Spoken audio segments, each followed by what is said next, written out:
Oke, assalamualaikum warahmatullahi wabarakatuh. Apa kabar anak-anak semua? Mudah-mudahan kalian semua dalam keadaan sehat walafiat ya. Begitu juga Putania di sini, alhamdulillah selalu dalam keadaan sehat. Oke, pada kesempatan hari ini Putania ingin menjelaskan mengenai materi animasi 2 dimensi. Oke, kita langsung saja ya. Saya sudah menyiapkan materi PowerPoint ya untuk memudahkan nanti dalam menjelaskan. Oke. Prinsip dasar pembuatan animasi 2 dimensi. Materi ini adalah materi untuk jurusan multimedia di kelas 11 semester 3. Oke. Oke, kita mulai dari pengertian dulu ya, pengertian atau definisi dari animasi 2 dimensi. Animasi berasal dari kata dalam bahasa Inggris yaitu animation ya. Artinya adalah menggerakkan. Animasi adalah gambar yang bergerak yang tersusun dalam satu alur cerita yang telah ditentukan sebelumnya dan dalam durasi waktu tertentu. Ya, jadi animasi itu adalah gambar-gambar yang bergerak dan tersusun dalam sebuah alur cerita yang sudah ditentukan sebelumnya gitu ya. Oke. Animasi 2 dimensi adalah suatu produk visual yang menampilkan berbagai gerakan dari objek-objek yang memiliki dimensi panjang dan lebar dalam satu bidang datar. Ya, jadi produk visual. Jadi produk visual itu kan macam-macam ya. Salah satunya adalah animasi 2 dimensi gitu ya. Jadi menampilkan gerakan-gerakan dari berbagai objek gitu ya. Objek itu macam-macam, ada karakter gitu ya. Ada mungkin background dan lain-lain gitu ya. Dan dimensinya hanya memiliki panjang dan lebar. Jadi bidang datar gitu ya. Tidak memiliki ketebalan, tidak ada volumenya. Akan tetapi untuk animasi 2 dimensi kita juga bisa menampilkan kesan volume ya. Caranya yaitu dengan permainan dari warna, gelap terang dari warna, sehingga walaupun hanya memiliki dimensi panjang dan lebar, akan tetapi kesan 3 dimensinya atau kesan volumenya itu akan tetap bisa dirasakan gitu ya. Itu untuk keperluan estetikanya, keindahannya seperti itu. Oke ya, pengertian animasi 2 dimensi. Berikutnya kita lanjut ke jenis animasi 2 dimensi. Terdapat 2 jenis animasi 2 dimensi ditinjau dari teknik pembuatannya, yaitu yang pertama animasi 2 dimensi manual dan yang kedua animasi 2 dimensi komputer ya. Jadi teknik pembuatannya dengan cara manual dan dengan komputer gitu ya. Manual berarti cara menggambarnya itu pada lembar transparan atau celluloid cell animation ya, lebih dikenal dengan cell animation. Sudah lama ditinggalkan gitu ya untuk cara manual ini karena ya ribet gitu ya, dan teknologi pada saat itu belum berkembang seperti sekarang gitu ya. Kemudian yang kedua animasi 2 dimensi komputer. Nah, ini dibuat dengan bantuan perangkat komputer gitu ya. Jadi menggambar lalu kemudian di-scan dan dimasukkan ke dalam komputer untuk dikembali termasuk diberi pewarnaan gitu ya. Jadi animasi 2 dimensi komputer itu tetap menggunakan proses manual gitu ya, menggambar manual, kemudian di-scan, dimasukkan ke dalam komputer, diolah lagi, digambar ulang dengan menggunakan software animasi 2 dimensi, kemudian diberi warna. Oke, seperti itu. Berikutnya kita masuk ke pengenalan vektor dan bitmap ya. Komputer akan menampilkan gambar dalam berbagai format, baik itu vektor maupun bitmap. Oleh karenanya sangat penting untuk mengetahui dan memahami perbedaan antara kedua format tersebut ya. Apa sih vektor apa itu bitmap. Jadi kalian harus paham ini gitu ya. Kita mulai dari gambar vektor. Gambar vektor adalah gambar yang terbentuk dari unsur garis, kurva, dan juga warna. Kelebihan dari format gambar vektor adalah jika dilakukan perubahan atau editing, perubahan tersebut tidak akan mempengaruhi kualitas maupun resolusi gambar ya. Ini contohnya penampakan dari gambar vektor. Nah, ini ya biasanya dibuat dengan software-software seperti Corel Draw gitu ya, Adobe Illustrator seperti ini. Ya, tampilannya. Jadi tidak akan berubah kualitasnya gitu ya, walaupun dilakukan editing terhadap gambar dengan format vektor gitu ya. Oke, berikutnya gambar bitmap raster ya, gambar yang terbentuk dari kumpulan titik-titik berwarna yang disebut piksel. Kumpulan titik-titik tersebut dapat dihitung dengan menggunakan rumus perkalian matematika yang dikenal dengan istilah resolusi ya. Jadi terbentuk dari kumpulan titik-titik berwarna ya, disebut piksel. Format gambar bitmap dibuat dengan menggunakan alat bantu seperti kamera, baik itu foto maupun video. Bisa juga dari pemindai scanner. Jadi gambar bitmap itu biasanya kita peroleh dari hasil jepretan foto gitu ya, hasil jepretan video maupun dari scanner gitu ya. Perubahan atau editing pada gambar bitmap itu akan mengakibatkan perubahan pada kualitas gambar ya. Jadi kalau kita melakukan editing pada sebuah gambar berformat bitmap itu pasti akan mengakibatkan perubahan pada kualitas gambarnya ya. Jadi resolusinya akan menurun gitu ya. Kalau kalian habis ngambil gambar gitu ya, kemudian diedit di software apa seperti itu, biasanya akan mengalami penurunan kualitas gitu ya. Oke, ini contoh gambar bitmapnya seperti ini ya, jadi seperti hasil foto biasanya itu ya. Oke, berikutnya ini ada perbedaan gambar vektor dan bitmap. Ini lebih detail lagi ya di sini. Jadi kalau vektor itu tersusun dari garis dan kurva, sedangkan bitmap itu tersusun atas titik atau piksel ya. Kemudian gambar vektor, gambar tidak akan pecah ketika dilakukan pembesaran, sedangkan pada gambar bitmap, gambar akan pecah atau blur ketika dilakukan editing atau pembesaran misalnya. Kemudian vektor tidak dipengaruhi oleh resolusi, sedangkan untuk bitmap itu dipengaruhi oleh resolusi. Berikutnya, gambar vektor dapat dikonversi menjadi gambar bitmap atau raster. Sedangkan gambar bitmap tidak dapat dikonversi menjadi gambar vektor gitu ya. Itu kelebihannya lagi untuk gambar dengan format vektor gitu ya. Gambar vektor. Oke, berikutnya memiliki ukuran file yang lebih kecil. Nah, kelebihan lainnya dari vektor ya.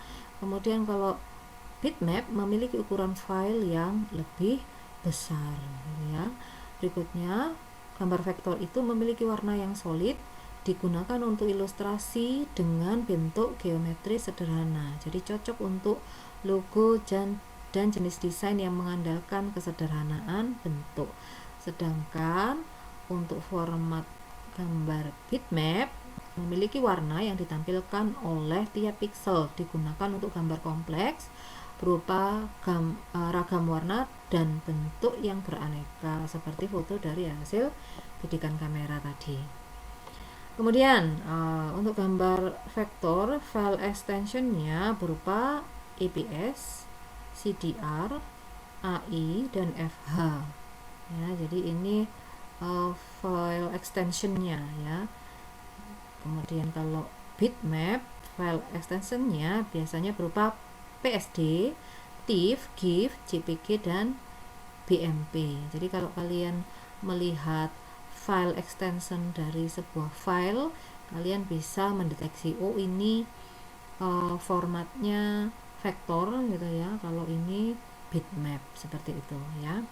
Kemudian software yang digunakan untuk gambar vektor biasanya adalah Adobe Illustrator gitu ya, Corel Draw, Macromedia Freehand, dan Adobe Flash ya. Kemudian untuk format bitmap, software yang digunakan biasanya Photoshop, Corel Photo Pen, dan MS Paint gitu ya. Oke, lanjut ke materi utama kita ya, prinsip dasar animasi 2 dimensi gitu ya. Kenapa kita perlu belajar prinsip dasar animasi 2 dimensi? Kenapa ya? Jadi kita perlu belajar prinsip ini sebelum kita membuat satu karya animasi 2 dimensi gitu ya. Diharapkan dengan mempelajari prinsip dasar animasi 2 dimensi itu kita dapat mencapai kesempurnaan. Wah, kesempurnaan ya. Kesempurnaan dari sebuah karya animasi gitu ya. Kesempurnaan di sini maksudnya yaitu dinamis. Jadi karya yang dihasilkan itu, karya animasi yang dihasilkan itu dinamis. Bisa lebih hidup, bisa lebih menarik, alami, dan tidak membosankan ya. Nah, itu. Jadi tujuannya ini. Jadi kita perlu mempelajari prinsip ini agar kita dapat menghasilkan karya yang dinamis, hidup, menarik, alami, dan tidak membosankan. Seperti itu ya. Oke, kita langsung masuk ke prinsip yang pertama, yaitu squash and stretch ya. Kalian bisa lihat di sini ya, melalui gambar ini sebenarnya bisa menjelaskan ya squash and stretch itu apa. Jadi squash and stretch merupakan prinsip dasar animasi untuk membuat ilusi kekerasan suatu permukaan sebuah objek atau benda gitu ya. Nah, seperti ini ya. Jadi stretch itu yang ini ya, seperti meregang gitu ya. Kemudian squash itu yang mempat gitu ya, memampat. Gitu juga pada bola, tampilan bola ya. Kalau dalam realnya, dunia realnya kan kita tidak akan melihat yang seperti ini ya. Bola terlihat memanjang kemudian kembali lagi ke bentuk semula. Ini ya, kan tidak. Tapi dalam dunia animasi supaya kita bisa membuat karya yang lebih hidup, menarik tadi, kita perlu melakukan squash and stretch gitu ya, supaya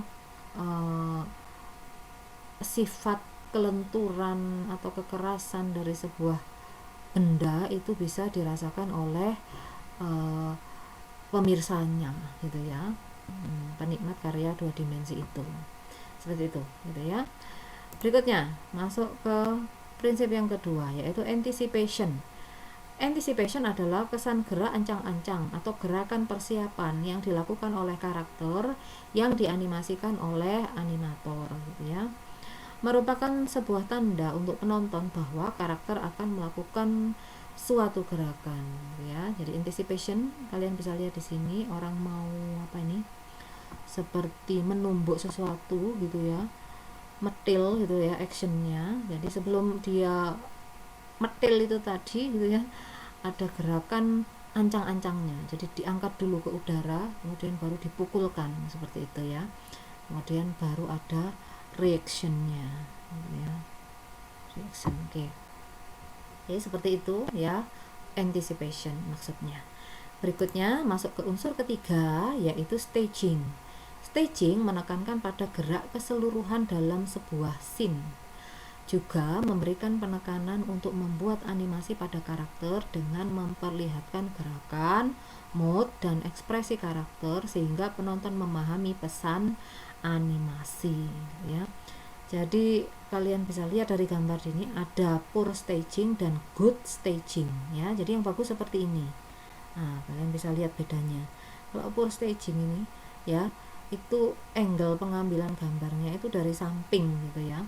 Sedangkan yang bagus, staging yang bagus itu tampak lebih 3 dimensi gitu ya, tampak 3/4. Jadi ngambil gambarnya tampak 3/4 gitu ya. Dengan seperti ini akan lebih memperlihatkan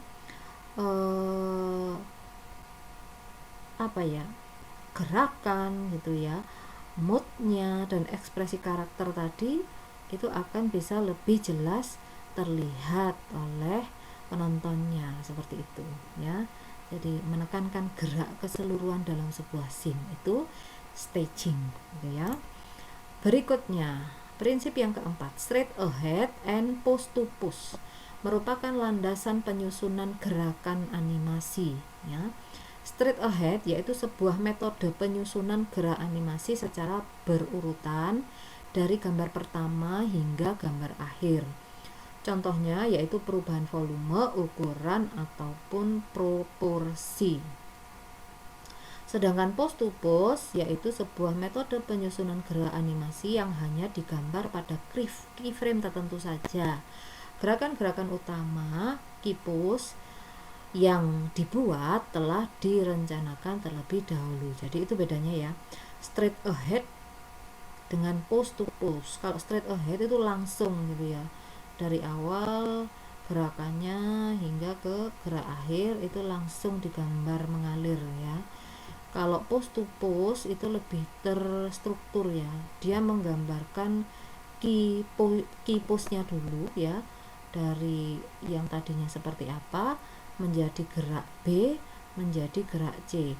Dari gerak A kemudian digambarkan gerak antara dari A ke B gitu ya. Dari gerak B ke gerak C juga kemudian digambarkan gerak antaranya, in between istilahnya ya. Jadi itu bedanya straight ahead dan pose to pose gitu ya. Nah, berikutnya prinsip yang kelima, follow through dan overlapping action. Jadi follow through menekankan pada gerakan animasi bagian tubuh lain yang tetap terus bergerak walaupun tubuh atau badan telah berhenti bergerak atau diam. Contohnya gerak animasi helaian rambut yang terus bergerak walaupun tubuh atau badan sudah tidak lagi berlari gitu ya. Nah, yang dicontohkan di sini gambarnya ini satu karakter animasi ya, entah Batman entah Superman ini ya, bersayap. Jadi seperti mendarat gitu ya. Gerakan utamanya mendarat, kemudian follow through-nya itu terlihat dari sayapnya ini. Jadi objeknya sudah diam gitu ya, tapi gerakan sayapnya ini tadi masih tetap ada mengikuti gerakan utamanya gitu ya. Nah, itu contohnya follow through, maksudnya follow through gitu ya. Berikutnya overlapping action merupakan prinsip dasar animasi yang memperlihatkan gerakan yang saling mendahului. Contoh gerak tangan dan kaki saat gerak animasi karakter berjalan seperti ini ya. Jadi saling mendahului antara gerak tangan dan kaki. Nah, seperti itu. Nah, itu contohnya overlapping action ya. Oke, berikutnya prinsip yang keenam, yaitu slow in dan slow out. Apa maksudnya ini? Secara alamiah, sebuah gerakan akan mengalami percepatan dan perlambatan.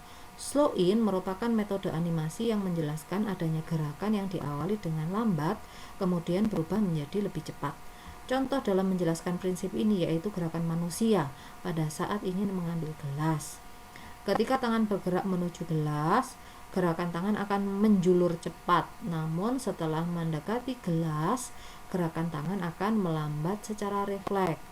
Penurunan kecepatan gerakan tangan tersebutlah yang dinamakan dengan slow out atau perlambatan ya. Jadi pada saat satu karakter itu mau mengambil gelas gitu ya, pada saat mau ngambil itu cepat gitu ya, pada saat mendekati gelas kemudian melambat ya, slow out seperti itu.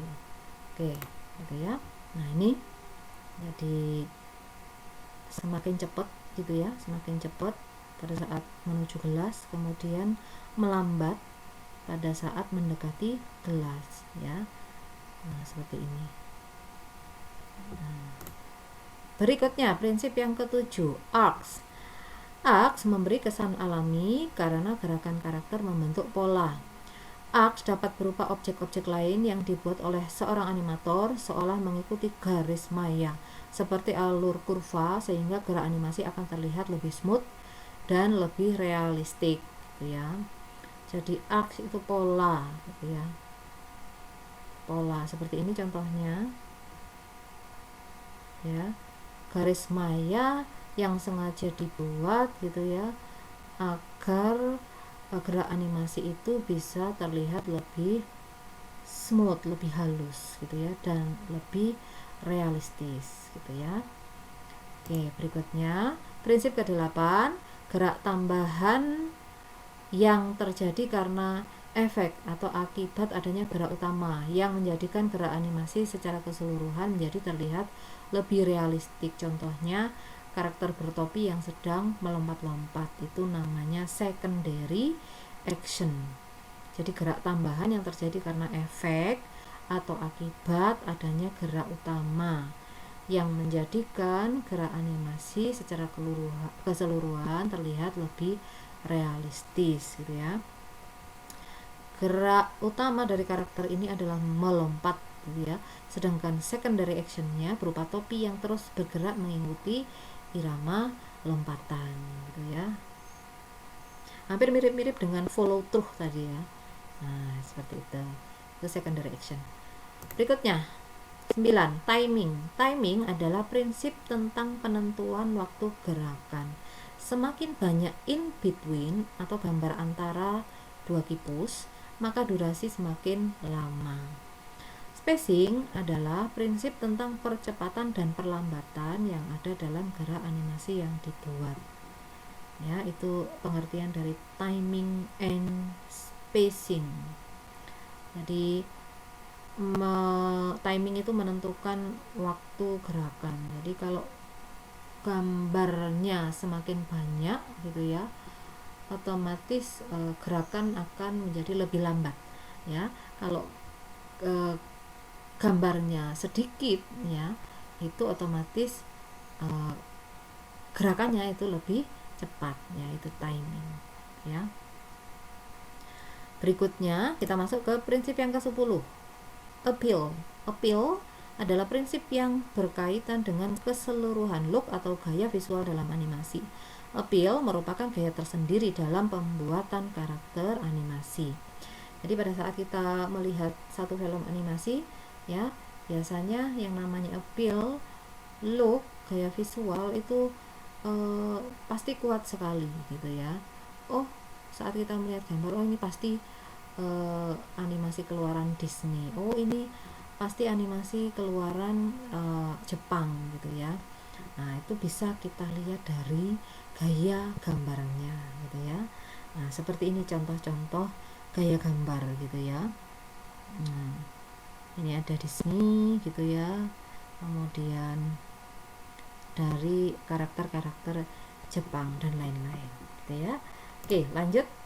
Prinsip ke-11 yaitu exaggeration merupakan upaya untuk mendramatisir sebuah animasi dalam bentuk rekayasa gambar yang bersifat hiperbolis. Contohnya bola mata Tom yang melompat keluar karena kaget, atau air mata Doraemon yang mengalir seperti air terjun ketika menangis ya. Itu contohnya exaggeration atau melebih-lebihkan gitu ya. Jadi kalau tidak dibuat seperti ini biasanya kurang menarik gitu ya, feel-nya cerita itu jadi kurang terasa, jadi kaget, saking kagetnya itu dilebay-lebaykan ya, mata sampai bisa keluar gitu ya. Kemudian pada saat menangis Doraemon saking sedihnya gitu ya, air mata bercucuran seperti air terjun seperti ini ya, itu. Oke, itu ya exaggeration. Berikutnya prinsip yang terakhir, prinsip solid drawing, yaitu prinsip animasi yang menekankan pada kemampuan animator dalam membuat gambar. Kepekaan tersebut dapat dilatih secara terus-menerus sehingga animator memiliki kemampuan menggambar yang konsisten. Jadi solid drawing menekankan pada kemampuan gambar dari seorang animator. Jadi ya, namanya kemampuan menggambar itu perlu ya, sangat perlu untuk dilatih gitu ya.